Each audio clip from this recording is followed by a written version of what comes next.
Let's get to the news. After a surprising trip to Mexico, Donald Trump stuck to his word and did not stand down on his controversial immigration plan. Will this ultimately help or hurt him when it comes to November, especially among Hispanic voters? Joining me now is Javier Palomares, President and CEO of the U.S. Hispanic Chamber of Commerce, and Steve Cortez, National Hispanic Advisory Council for Donald Trump. Steve, I want to go to you first. What did you make of Trump's comments last night, and is this going to work for him? Is this going to be a turning point in his campaign? Well, you know, Sandra, I think what he's doing is working, and certainly the polls show that. Your own, the Fox News poll shows that.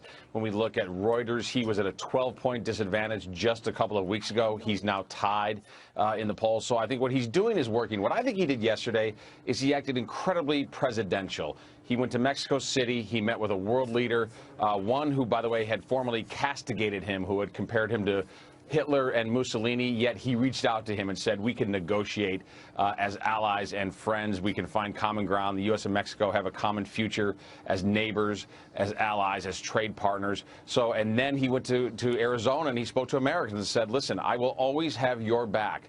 It will always be America first. We love immigration, but immigration must be done by the rules. And it's the people who are most harmed by illegal immigration, by the way, are legal immigrants, are people who went through what is often a very cumbersome process. People like my father who did it right, who got visas, who got citizenship, who became naturalized. And it is completely, patently unfair to them in every way to say that people can then cheat the system and cut the line in front of them. Let me just tell you, that speech last night, Dagan and I were chatting. I mean, it was late. We had to get up early. It was a compelling speech. It was, I mean, it was attention grabbing. And I mean, he really doubled down on his immigration plan and gave more specifics. Let's listen to some of that from last night before we get to Javier. Zero tolerance for criminal aliens. Zero. Zero. You can call it whatever the hell you want. They're gone. Their days have run out in this country. The crime will stop. They're going to be gone. It will be over. So, what did you make of it, Javier? Well, I think it was a compelling speech that played well to his base, no doubt. The problem, the challenge that Donald has in front of him is he's got to grow that base. He's got to reach a higher percentage of the Hispanic vote. Do you think he did that last night? No, he did not. Why? Where did he fail? Well, I think at the end of the day, the story hasn't changed. He did get some more specifics into the speech. I certainly agree with that. But the reality of it is, listen, immigration reform is important. The immigration system is broken. Nobody's arguing about that. But you don't fix it by going down and having a chat with the president of Mexico, coming back and getting your base all fired up. Isn't that better than not going down to talk to him? That works for the base. That works for the base. But this system has been broken over decades. It's not going to get fixed in one conversation. That's the beginning and the end of it. So, building a wall is a great thing, but that doesn't solve the problem. 42% of illegal immigrants get here by flying into the United States. A wall is not going to change that. We need to get beyond the rhetoric and get down to what actually will fix the problem. Do you like anything that Hillary Clinton is saying? You know, Hillary's got her own issues to deal with in terms of immigration reform. Immigration in this nation is broken. Nobody is arguing that point. But you don't fix it by hyperbole. You don't fix it by shenanigans. You fix it like John Kasich and Jeb Bush and even Marco Rubio were trying to approach it in a more compassionate and strategic fashion. This is an important relationship that must exist with Mexico. $600 billion of bilateral trade, 6 million American jobs depend on this issue. You can't fix this issue. You can't fix this broken immigration system by hyperbole. It simply doesn't work that way. But, I mean, Steve, we just had the father of a son who was killed by an illegal immigrant who said, listen, I have to have confidence that Donald Trump's plan will work. I have to, because he's the only one saying the right thing. He's the only one in his words, Steve.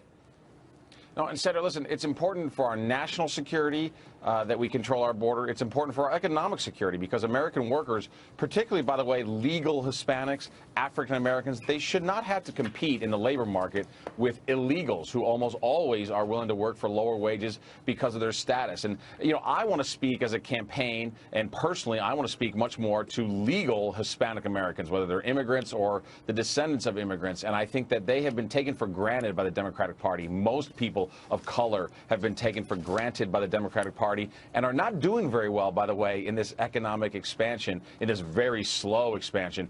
People of color are going backwards, unfortunately, economically. They live in unsafe neighborhoods largely. They largely attend failing schools. I hope that Donald Trump, and I believe that Donald Trump is appealing very effectively to those people, saying the Democrats take you for granted. Please give us a chance. We have ideas and policies that can grow your communities in every way, in safety and prosperity. So that's where I really want to focus, and I believe Donald Trump will focus in these next 70 days left in this election. And as far as the Donald Trump softening stance, which he used that word last week, a lot of people were expecting going into the speech last night to have him back down from some of his controversial stances on illegal immigrants and immigration. He did not. So what are you hearing this morning? What is the response of the Hispanic community? Well, you know, we represent 4.1 million Hispanic owned firms in this country that collectively contribute over $661 billion to the American economy. First and foremost, immigration reform is important to my constituency. It is not the top issue. It is not the only issue. There are so many other things that we want to hear from both candidates. We want to hear about how they're going to help American businesses move forward, small businesses gain access to capital and credit when we need it. We want to find out what both candidates think about international trade. 94% of the global market exists outside of the United States. These are the issues that we need to hear about. Based on what Trump said last night, what would that do to the U.S. economy? Absolutely nothing at this point. Building a wall is not going to fix our woes. We need to move the world's greatest economy needs to move forward, and fixing a wall, putting up a wall is not going to, first of all, it's not going to fix immigration. It's not going to fix illegal immigration. Again, 42% of all illegal immigrants in this country arrived on a plane. But a lot of the liberals that you'll hear in response to the speech and Democrats, they say that if you start deporting illegal immigrants en masse, which, by the way, President Obama's done in record numbers. Absolutely. In record numbers. More so than every president before him. Right. Although it's slowed in recent years, if you start doing that, it's going to crater our economy. Do you buy that? I don't know that it'll crater it. It's not going to help it. The fact of the matter is, this is a dragon that's been created so that Donald Trump could slay it. These are not the only issues we need to deal with.